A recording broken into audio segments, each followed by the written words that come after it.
Praise the Lord. नमस्कार। मो समस्त विश्वासी माँ बापा भाई भौणी मानंको जीशुଙ୍କ नामରେ ମୋର नमस्कार। ଆଉ ସମସ୍ତଙ୍କୁ ଏହି ଭିଡ଼ିଓରେ ବହୁତ ବହୁତ ସ୍ୱାଗତ ଜଣାଉଛି। ଆମେମାନେ ଆମ ଶେଷ ଭିଡ଼ିଓରେ ଯୀଶୁଙ୍କର ଜନ୍ମର 8 ଦିନରେ ସୁନ୍ନତ କରିବା ବିଷୟରେ ଜାଣିପାରିଥିଲୁ। ଆଉ ତାପରେ ଆମେ ଆଉ ଯୀଶୁଙ୍କର ସୁନ୍ନତ ଦିନରେ ଆଉ ଗୋଟେ ଘଟଣା ଘଟି ଯାଇଥିଲା, ଯାହା ଆମେ ଏହି ଭିଡ଼ିଓରେ ଆଜି ଜାଣିବା। ଯୀଶୁଙ୍କୁ ମରିୟମ ଆଉ ଯୋସେଫ ଜେରୁସାଲେମ ମନ୍ଦିରରେ ସୁନ୍ନତ କରିବାକୁ ନେଇଥିଲେ। ଆଉ ସେମାନେ ମଶାଙ୍କର ବ୍ୟବସ୍ଥା ଅନୁସାରେ ସୁନ୍ନତ କଲେ। ସୁନ୍ନତ କରିବାକୁ ମନ୍ଦିର ଭିତରକୁ ନେବା ସମୟରେ ଆଉ ଦେଖ, ଜେରୁସାଲେମରେ ସିମିୟନ ବୋଲି ଜଣେ ଧାର୍ମିକ ଲୋକ, ଜଣେ ଭକ୍ତ ଲୋକ ଥିଲେ।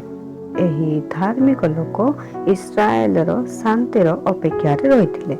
କେବେ ଆସିବ ସେଦିନ ବୋଲି ଜଗି ରହିଥିଲେ। ଆଉ ପବିତ୍ର ଆତ୍ମା ତାଙ୍କ ଆତ୍ମାରେ ରହିଥିଲେ।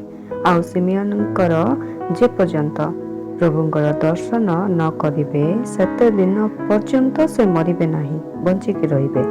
ଆଉ ସେହି ଇସ୍ରାଏଲର ମୁକ୍ତିଦାତାଙ୍କର ଅପେକ୍ଷାରେ ରହିଥିଲେ ବୋଲି ସେ ବରଦାନ ପାଇଥିଲେ। ଆଉ ଏବେ ଏହି ସିମିୟନ ଆତ୍ମାଙ୍କର ଦେଇ ପରିଚାଳିତ ହୋଇ ଜେରୁସାଲେମ ମନ୍ଦିରକୁ ଆସିଥିଲେ। ଆଉ ଛୋଟ ବାବୁ ହେଇଥିବା ଯୀଶୁଙ୍କୁ ଯେତେବେଳେ ତାଙ୍କ ବାପା ମା ସୁନ୍ନତ କରିବାକୁ ମନ୍ଦିର ଭିତରକୁ ଆଣିଲେ, ସେତେବେଳେ ସିମିୟନ ଯୀଶୁଙ୍କୁ କୋଳରେ ଧରିଲେ ଆଉ ଈଶ୍ୱରଙ୍କର ସ୍ତୁତି କରିବାକୁ ଲାଗିଲେ।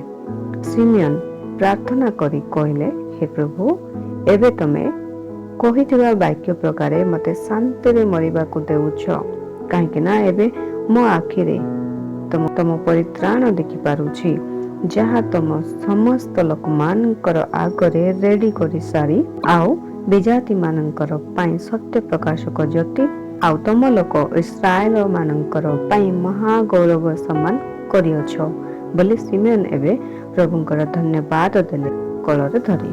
ସେତେବେଳେ ତାଙ୍କ ଏ ସମସ୍ତ କଥା ଶୁଣି ଯୀଶୁଙ୍କର ବାପା ମା ସଫ୍ଟ ହେଇଯାଉଥିଲେ।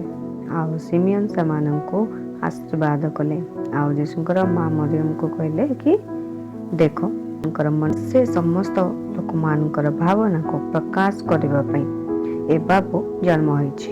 ଆଉ ଏ ବାବୁ ବିରୋଧରେ ବହୁତ କଥା କୁହାଯିବ। ସବୁର ଚିହ୍ନ ହେବା ପାଇଁ ଏ ବାବୁ ତିଆରି ହେଇ ଜନ୍ମ ହେଲା ବୋଲି ସିମିୟନ ଭବିଷ୍ୟତବାଣୀ କଲେ। ଆଉ ଶିଶୁ ଯୀଶୁଙ୍କୁ କୋଳରେ ଧରି ଗେଲ କଲେ। ଆଉ ଯୀଶୁଙ୍କର ମା ବାପା ସମସ୍ତଙ୍କୁ ଆଶୀର୍ବାଦ କଲେ। ଆଉ ଏବେ ଶାନ୍ତିରେ ମରିପାରିବି ବୋଲି ଈଶ୍ୱରଙ୍କୁ ବହୁତ ଧନ୍ୟବାଦ ଦେଲେ।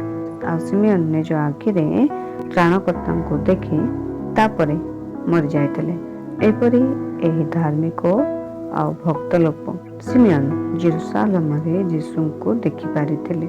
ଆଶା କରୁଛି ଏ କାହାଣୀ ଭଲ ଲାଗିଥିବ। ଆଉ ଭଲ ଲାଗିଲେ ଭିଡ଼ିଓକୁ ଗୋଟେ ଲାଇକ୍ କରିବେ, ଆଉ କମେଣ୍ଟ କରି ଭିଡ଼ିଓ କିପରି ଲାଗୁଛି ଜଣେଇବେ।